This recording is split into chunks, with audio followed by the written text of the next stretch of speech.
అదరగొట్టే కారం రంగు రుచి ఆచి కారం పొడి. కాసేపట్లో ఫోన్ ట్యాపింగ్ కేసులో సిట్ విచారణకు బీఆర్ఎస్ పక్షం ఉపనేత మాజీ మంత్రి హరీష్ రావు హాజరు కానున్నారు. విచారణకు రావాలంటూ ఆయనకు సిట్ నోటీసులు ఇచ్చింది. ఉదయం జూబ్లీహిల్స్ పోలీస్ స్టేషన్లో విచారణకు రావాలని నోటీసులో కోరింది. హరీష్ రావు పాత్రపై ఓ ప్రైవేట్ ఛానల్ ఎండీ ఇచ్చిన స్టేట్మెంట్ ఆధారంగా సిట్ విచారించనుందని తెలుస్తోంది. ఈ మేరకు కాసేపట్లో తెలంగాణ భవన్ నుంచి హరీష్ రావు సిట్ విచారణకు బయలుదేరి వెళ్లనున్నారు. ఈ క్రమంలోనే తెలంగాణ భవన్ వద్ద పోలీసులు భారీ బందోబస్తు ఏర్పాటు చేశారు.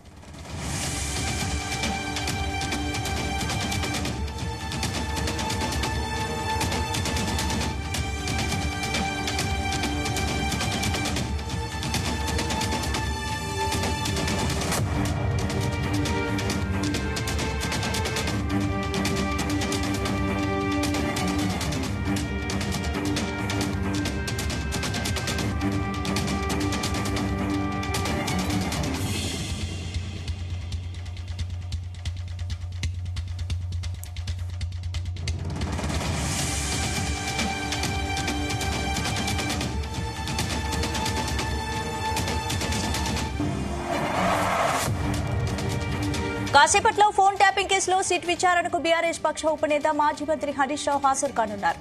విచారణకు రావాలంటూ ఆయనకు సిట్ నోటీసులు ఇచ్చింది. ఉదయం జూబ్లీహిల్స్ పోలీస్ స్టేషన్లో విచారణకు రావాలని నోటీసులో కోరింది. హరీష్ రావు పాత్రపై ఓ ప్రైవేట్ ఛానల్ ఎండీ ఇచ్చిన స్టేట్మెంట్ ఆధారంగా సిట్ విచారించనుందని తెలుస్తోంది. ఈ మేరకు కాసేపట్లో తెలంగాణ భవన్ నుంచి హరీష్ రావు సిట్ విచారణకు బయలుదేరి వెళ్లనున్నారు.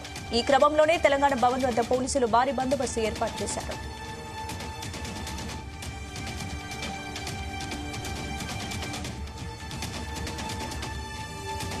ఇందుకు సంబంధించి పూర్తి అప్డేట్స్ మా ప్రతినిధి వంశీ తెలంగాణ భవన్ నుంచి లైవ్ లో అందిస్తారు. వంశీ, హరీష్ రావు సిట్ విచారణకు ఎప్పుడు బయలుదేరనున్నారు? తెలంగాణ భవన్ వద్ద ప్రస్తుతం సిచ్యువేషన్ ఏంటి? స్పందన, అటు ఏదైతే ఫోన్ ట్యాపింగ్ కేసుకు సంబంధించి ఇప్పటికే అనేక మందిని సిట్ విచారించినటువంటి సందర్భం కూడా మనం చూస్తున్నాము. ఈ సందర్భంగా అటు బీఆర్ఎస్ పార్టీ ఎమ్మెల్యే మాజీ మంత్రి హరీష్ రావుకి నిన్న సాయంత్రం అటు సిట్ నోటీసులు ఇచ్చినటువంటి విషయం తెలిసిందే. ఈరోజు ఉదయం 11 గంటలకు బంజారా హిల్స్లోని ఏసీపీ ఆఫీస్లో ఈ యొక్క విచారణ జరగబోతా ఉంది. దీనికి సంబంధించి రావాలంటే కూడా నిన్న నోటీసులు ఇచ్చినటువంటి సందర్భం కూడా మనం చూస్తూ ఉన్నాము. ఇప్పటికే అనేక దఫాలుగా అనేక మందిని అటు సిట్ విచారించినటువంటి విషయం కూడా మనందరికీ తెలిసిందే. ఫోన్ ట్యాపింగ్ సంబంధించిన అంశం గత 2 సంవత్సరాలుగా రాష్ట్రంలో అటు సిట్ విచారణ చేసినటువంటి విషయం కూడా మనందరికీ కూడా తెలిసిందే.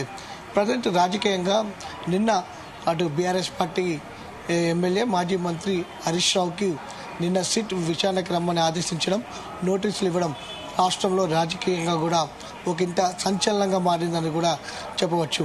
కాసేపట్లో అటు హరీష్ రావు గచ్చిబౌలిలోని తన నివాసం నుంచి బయలుదేరనున్నారు. ఏదైతే ప్రధానంగా దాంతోపాటుగా BRS party working president KTR కూడా హరీష్ రావు నివాసానికి చేరుకోబోతా ఉన్నారు. హరీష్ రావుని అక్కడ నేరుగా అక్కడి నుంచి Harish Rao BRS party working president KTR ఇద్దరు కలిసి కూడా తెలంగాణ భవన్కి రాబోతున్నారు. తెలంగాణ భవన్లో ఈ సందర్భంగా బీఆర్ఎస్ పార్టీకి సంబంధించినటువంటి ఎమ్మెల్యేలు, ఎమ్మెల్సీలు, ఎంపీలు, దాంతోపాటుగా మాజీ మంత్రులు, మాజీ ఎమ్మెల్యేలు ప్రత్యేకంగా సమావేశం కాబోతా ఉన్నారు. భవిష్యత్తు కార్యాచరణను కూడా తీసుకోబోతా ఉన్నారు. ప్రజెంట్ మనం తెలంగాణ భవన్లో ఉన్నాం. తెలంగాణ భవన్ వద్ద కూడా భారీ పోలీస్ బందోబస్తును కూడా ఏర్పాటు చేయడం జరిగింది. ఒక్కసారి మనము విజువల్స్లో కూడా చూడొచ్చు. పెద్ద ఎత్తున తెలంగాణ భవన్కి బీఆర్ఎస్ పార్టీకి చెందినటువంటి కార్యకర్తలు కూడా పెద్ద ఎత్తున చేరుకుంటా ఉన్నారు. పెద్ద ఎత్తున నాయకులు కూడా తెలంగాణ భవన్కి చేరుకుంటున్నటువంటి సందర్భం కూడా మనకు కనిపిస్తూ ఉంది. ఒకసారి మనం విజువల్స్లో కూడా చూడొచ్చు. భారీ ఎత్తున తెలంగాణ భవన్కి కార్యకర్తలు నాయకులు తెలంగాణ భవన్కి చేరుకుంటా ఉన్నారు. బీఆర్ఎస్ పార్టీ ఎమ్మెల్యే మాజీ మంత్రి హరీష్ రావుకి మద్దతుగా తెలంగాణ భవన్కి చేరుకుంటున్నటువంటి సందర్భం కూడా మనకు చాలా స్పష్టంగా కనిపిస్తూ ఉంది. ఇప్పటికే మనం చూస్తూ ఉన్నాము సిట్ విచారణకు సంబంధించి రావాలని ఇప్పటికే అనేక మంది నాయకులకు అటు చిరుమర్తి లింగయ్యకి సంబంధించి కావచ్చు, దాంతోపాటుగా ఎమ్మెల్సీ నవీన్ కావచ్చు పిలుపునిచ్చినటువంటి సందర్భం కూడా మనందరికీ కూడా తెలిసింది. విచారణ అనేది కొనసాగుతున్నటువంటి సందర్భం కూడా మనకు కనిపిస్తూ ఉంది. మరోపక్క తెలంగాణ భవన్ చుట్టూరా కూడా భారీ ఎత్తున పోలీస్ బందోబస్తును ఏర్పాటు చేసినటువంటి సందర్భం కూడా మనకు కనిపిస్తూ ఉంది. వందల సంఖ్యలో పోలీసులు మాత్రం తెలంగాణ భవన్ చుట్టూరా కూడా బందోబస్తుని నిర్వహిస్తున్నటువంటి సందర్భం కూడా మనకు కనిపిస్తూ ఉంది. కాసేపట్లో బీఆర్ఎస్ పార్టీ వర్కింగ్ ప్రెసిడెంట్ కేటీఆర్తో పాటుగా అటు ఏదైతే మాజీ మంత్రి హరీష్ రావు తెలంగాణ భవన్కి చేరుకోబోతా ఉన్నారు. రాజకీయ కక్షతోనే తమ పైన వేధింపులకు రాష్ట్ర ప్రభుత్వం పాల్పడుతుందంటూ కూడా ఇప్పటికే వారు వ్యాఖ్యానిస్తున్నటువంటి సందర్భం కూడా మనం చూస్తూ ఉన్నాము. డైవర్షన్లో ఏదైతే డైవర్షన్ పాలిటిక్స్లో భాగంగానే అటు రాష్ట్ర ప్రభుత్వం ఈ విధంగా వ్యవహరిస్తోంది. బొగ్గు కుంభకోణానికి సంబంధించి బీఆర్ఎస్ పార్టీ బయటకు తీసుకురావడంతోనే ఇది సహించని ప్రభుత్వం తమ పైన ఈ కేసుల పేరుతోటి దాడులకు దిగుతుందంటూ కూడా నిన్న మాజీ మంత్రి హరీష్ రావు వ్యాఖ్యానించినటువంటి సందర్భం కూడా మనకు కనిపిస్తోంది. మనతో పాటు బీఆర్ఎస్ పార్టీ నాయకులు ఉన్నారు, వారితో కూడా మాట్లాడించే ప్రయత్నం చేద్దాం. చెప్పండి, మాజీ మంత్రి హరీష్ రావు గారికి నోటీస్ ఇవ్వడం జరిగింది, దీన్ని ఎట్లా చూస్తాం? ఇవాళ ఈ రాష్ట్ర ప్రభుత్వం కక్షపూరితంగా కుట్రపూరితంగా కావాలనే ఇవాళ మా మాజీ మంత్రి వర్యులు హరీష్ రావు గారికి నోటీసులు ఇచ్చినట్టు స్పష్టంగా కనిపిస్తూ ఉన్నది. నిన్న స్వయంగా తెలంగాణ భవన్లో ఈ రాష్ట్ర ప్రభుత్వం చేసిన అవినీతి అక్రమాల విషయంలో ముఖ్యంగా నైని బొగ్గు కుంభకోణం గురించి ఈ రాష్ట్ర ముఖ్యమంత్రి సూదిని సృజన్ ఏ విధంగా టెండర్లు దక్కించుకున్నారో ఆధారాలతో సహా వివరించిన తర్వాత ఎలకాయబడ్డట్టు ఇవాళ గుక్క తిప్పుకోకుండా ఈ రాష్ట్ర ముఖ్యమంత్రికి అయింది కాబట్టి మధ్యాహ్నం ప్రెస్ మీట్ పెడితే సాయంత్రం నోటీసులు ఇచ్చారు. ఇదేం ప్రభుత్వం అండి? అంటే ప్రశ్నించద్దా, మాట్లాడద్దా, వాస్తవాలు చెప్పొద్దా, ప్రజల పక్షాన విషయాలు చేరవేయద్దా? అరే మీరు ఈ యొక్క 2 సంవత్సరాల్లో తెలంగాణ ప్రజలకు ఇచ్చిన హామీలను పక్కన పెట్టి ఎంతసేపు ప్రతిపక్ష పార్టీని టార్గెట్ చేస్తూ కేసీఆర్ గారి కాళేశ్వరం కమిషన్ అని, హరీష్ రావు గారి ఫోన్ ట్యాపింగ్ అని, కేటీఆర్ గారి ఫార్ములా ఈ కార్ రేస్ అని ఎంతసేపు ఏసీబీల పేరు మీద ఆ సిట్టుల పేరు మీద నోటీసులు ఇస్తూ కాలయాపన చేస్తా ఉన్నది తప్పితే ఇలా ప్రజలకు ఇచ్చిన వాగ్దానాల పైన మాట్లాడే పరిస్థితి కనిపిస్తా లేదు. అయితే ప్రధానంగా ప్రభుత్వం కూడా చెప్తా ఉంది, కాంగ్రెస్ పార్టీ కూడా చెప్తా ఉంది, ఏదైతే ఫోన్ ట్యాపింగ్ జరిగింది కాబట్టి అందులో హరీష్ రావు గారి పాత్ర ఉంది కాబట్టి తాము నోటీసులు ఇచ్చాము. ఇదే మాట హరీష్ రావు కూడా గతంలో నిర్వహించినటువంటి ప్రెస్ మీట్లో కావచ్చు, చిట్చాట్లో కూడా చెప్పారు కదా అనేది కూడా కాంగ్రెస్ పార్టీ చెప్తున్నటువంటి వాదన. దీన్ని ఎట్లా అర్థం చేసుకోవచ్చు? ఇప్పుడు ఫోన్ ట్యాపింగ్ మేము చేసినామని ఎక్కడ హరీష్ రావు గారు చెప్పలేదు. రెండవది, ఏ రాష్ట్ర ప్రభుత్వమైనా కేంద్ర ప్రభుత్వమైనా ప్రతి ప్రభుత్వాలకు నిఘా వ్యవస్థ ఉంటుందండి. అది చట్టానికి లోబడి పనిచేస్తుంది. గతంలో బీఆర్ఎస్ సర్కారు ఉన్న సమయంలో కూడా చట్టానికి లోబడి ఆ నిఘా వ్యవస్థ పనిచేసిన సందర్భం ఉన్నది తప్పితే చట్టాన్ని అతిక్రమించి ఎవరియో పర్సనల్ ఫోన్లో ట్యాపింగ్ చేయాల్సిన అవసరం ఆనాటి ప్రభుత్వానికి లేదు. ఇప్పుడు నేను స్టేట్గా వచ్చి అడుగుతున్నా, మరి ఇప్పుడున్న రాష్ట్ర ప్రభుత్వం ముఖ్యమంత్రి గారు ఈ రాష్ట్ర మంత్రుల ఫోన్ ట్యాపింగ్ చేస్తలేడా? మరి చేయకుండా నీకు ఎందుకు అన్ని విషయాలు బయటకు వస్తా ఉన్నాయి? ఈ ఎక్కడెక్కడ ఏం జరుగుతున్నది, ఏ మంత్రి ఏం మాట్లాడుకుంటున్నది, నీకు అన్ని విషయాలు బయటకు ఎట్లా తెలుస్తా ఉన్నది? నీ నిఘా వ్యవస్థ చెప్తా ఉన్నది కాబట్టే కదా నీకు తెలిసే వ్యవహారాలు. కాబట్టి ఇవాళ ఈ రాష్ట్ర ప్రభుత్వం స్వయంగా మా మాజీ మంత్రి సీనియర్ నాయకుడు హరీష్ రావు గారి ఫోన్ కూడా ట్యాపింగ్ చేస్తా ఉన్నది. ఫోన్ ట్యాపింగ్ లో ఉన్నది అతనిది కూడా. మా కేటీఆర్ గారి ఫోన్ ట్యాపింగ్ చేస్తా ఉన్నారు, మా కేసీఆర్ ప్రతిపక్ష నాయకులు కేసీఆర్ గారు ఫోన్ ట్యాపింగ్ చేస్తా ఉన్నారు. ఇది వాస్తవం కాదా? దమ్ముంటే బయటకు చెప్పండి వాస్తవం కాదా అనేది. సో కాబట్టి ఎంతసేపు డైవర్షన్ పాలిటిక్స్ చేస్తూ అసలు విషయాలను చర్చకు రాకుండా అనవసర విషయాలను ముందటేసి ప్రజల్లో గందరగోళం సృష్టించే కార్యక్రమాన్ని రేవంత్ రెడ్డి ప్రభుత్వం చేస్తా ఉన్నది. ఈ కుట్రలను కుతంత్రాలను తప్పకుండా మేము ఛేదిస్తాం, ప్రజలకు వాస్తవాలు తెలియజేస్తాం. మీరిచ్చిన హామీలపైన ఎన్ని కేసులు పెట్టినా, అక్రమంగా అరెస్టులు చేసినా ఎక్కడ వెనుకంజ వేసే ప్రసక్తి లేదు. వెంబడిస్తాం, వేటాడుతాం. తప్పకుండా మీరు ఇచ్చిన హామీలు నెరవేర్చేదాకా మిమ్మల్ని బయటికి తీసుకొచ్చి ప్రజల మధ్యలో దోషిగా నిలబెడతామని సందర్భంగా గుర్తు చేస్తా ఉన్న కాంగ్రెస్ పార్టీ నాయకులు. ఇదే మొత్తం మీద తెలంగాణ భవన్కి మాత్రం బీఆర్ఎస్ పార్టీకి చెందినటువంటి నాయకులు, కార్యకర్తలు పెద్ద ఎత్తున చేరుకుంటా ఉన్నారు. ఇక్కడ నుంచి పెద్ద ఎత్తున ఏదైతే మాజీ మంత్రి హరీష్ రావుతో పాటుగా పెద్ద ఎత్తున కార్యకర్తలు కూడా ఏసీపీ ఆఫీసుకి వెళ్లే అవకాశం ఉన్నట్టు కూడా తెలుస్తూ ఉంది. ప్రధానంగా ఈరోజు ఏదైతే కాసేపట్లో తెలంగాణ భవన్కు BRS party working president KTR కావచ్చు, దాంతోపాటుగా మాజీ మంత్రి హరీష్ రావు చేరుకున్న తర్వాత ఇక్కడ నుంచి అటు మాజీ మంత్రి హరీష్ రావు 10:30 గంటల సమయంలో తెలంగాణ భవన్ నుంచి అటు ఏసీపీ ఆఫీస్కి సిట్ విచారణకు చేరుకునే అవకాశం మనకు చాలా స్పష్టంగా కనిపిస్తోంది. రాజకీయంగా మాత్రం ఈ ఏదైతే హరీష్ రావుకి సిట్ నోటీసులు ఇవ్వడం మాత్రం ఒక ఇంత పెను సంచలనంగా మారింది అనేది కూడా మనం చాలా స్పష్టంగా చెప్పవచ్చు. ఇప్పటికే పెద్ద ఎత్తున ఏదైతే సిట్ విచారణకు సంబంధించి బీఆర్ఎస్ పార్టీకి చెందినటువంటి నాయకులను కూడా పెద్ద ఎత్తున ఇప్పటికే అటు సిట్ విచారణ చేపట్టినటువంటి విషయం కూడా మనందరికి కూడా తెలిసిందే. అసెంబ్లీ కంటే ముందే అటు ఒక లీక్ వచ్చినటువంటి విషయం కూడా మనందరికి కూడా తెలిసిందే. అసెంబ్లీ సమావేశాల అనంతరం అటు మాజీ మంత్రి హరీష్ రావు కావచ్చు, దాంతోపాటుగా కేటీఆర్ కావచ్చు, దాంతోపాటుగా బీఆర్ఎస్ పార్టీ అధినేత కేసీఆర్ కూడా నోటీసులు ఇచ్చే అవకాశం ఉన్నట్టు కూడా వార్తలు వచ్చినటువంటి నేపథ్యం కూడా మనందరూ కూడా తెలిసిందే.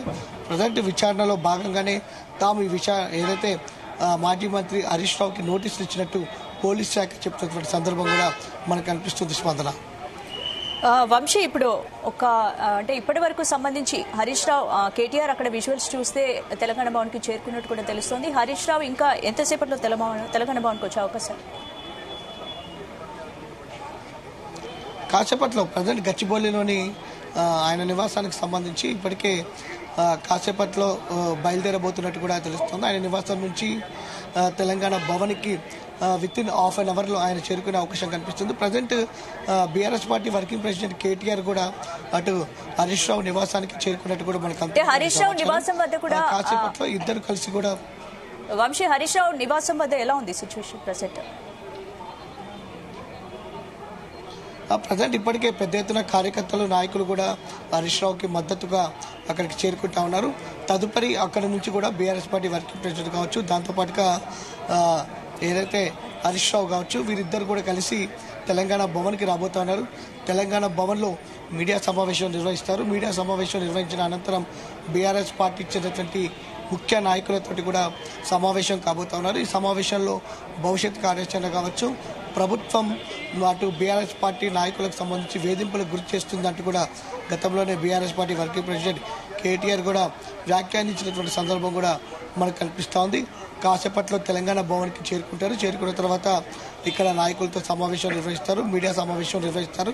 నిర్వహించిన తర్వాత మాజీ మంత్రి హరీష్ రావు ఇక్కడ నుంచి సిట్ విచారణకు చేరుకోబోతా ఉన్నారు. స్పందన అంటే తెలంగాణ భవన్ వద్ద ప్రస్తుతం పరిస్థితి ఎలా ఉంది? పోలీస్ బందోబస్తు ఎంత మేర ఉంది? హరీష్ రావు సిట్ విచారణకు బయలుదేరే సమయంపై ఏమన్నా క్లారిటీ వచ్చిందా? ప్రజెంట్ మనం చూస్తూ ఉన్నాము తెలంగాణ భవన్లో సిట్ విచారణకు సంబంధించి కూడా ఏదైతే మాజీ మంత్రి హరీష్ రావు వెళ్ళబోతున్నటువంటి నేపథ్యంలో కూడా పెద్ద ఎత్తున మనం చూస్తూ ఉన్నాం. మేడం చెప్పండి, ఏదైతే మాజీ మంత్రి హరీష్ రావు గారికి సిట్ నోటీసులు ఇవ్వడం పైన మీరేమంటారు?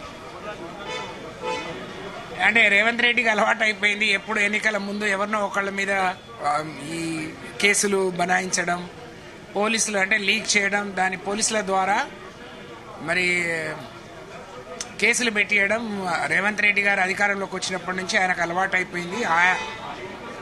ఆయనకు తెలిసిన జిమ్మికులు మరి ప్రజా పాలన అన్నారు, అనేక హామీలు ఇచ్చిండ్రు, వాటినన్నీ తుంగలో తొక్కిండ్రు. ప్రజలు ప్రశ్నిస్తా అంటే దానికి సమాధానం చెప్పే శక్తి లేని, ధైర్యం లేని రేవంత్ రెడ్డి కాంగ్రెస్ ఇవాళ బీఆర్ఎస్ పార్టీని టార్గెట్ చేసుకుంటూ పనిచేస్తుంది.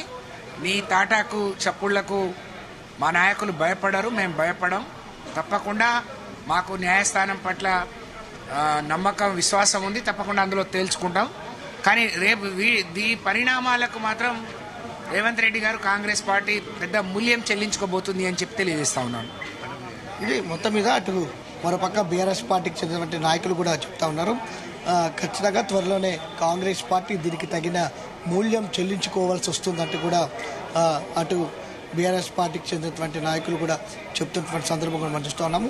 వందలాది సంఖ్యలో అటు తెలంగాణ భవన్కు బీఆర్ఎస్ పార్టీ నాయకులు, కార్యకర్తలు చేరుకుంటా ఉన్నారు. కాసేపట్లో BRS party working president KTR కావచ్చు, హరీష్ రావు కూడా చేరుకున్న తర్వాత ప్రత్యేకంగా సమావేశం నిర్వహించబోతా ఉన్నారు.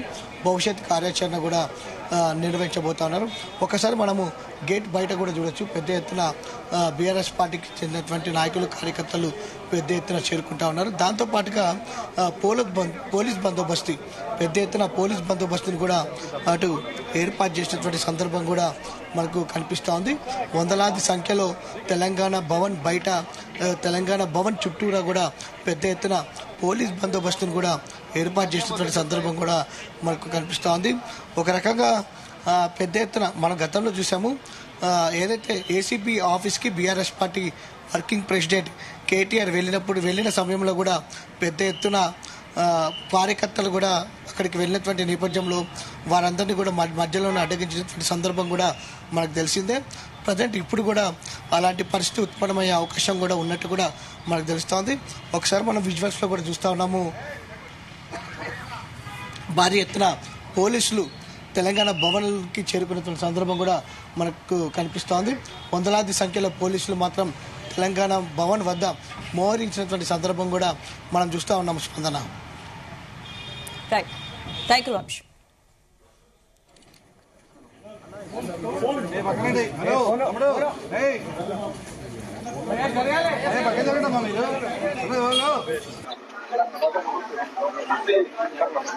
గుమగుమల వంటలే వంటలే తెరకొట్టే కారం రంగు రుచి ఆచి కారం పొడి.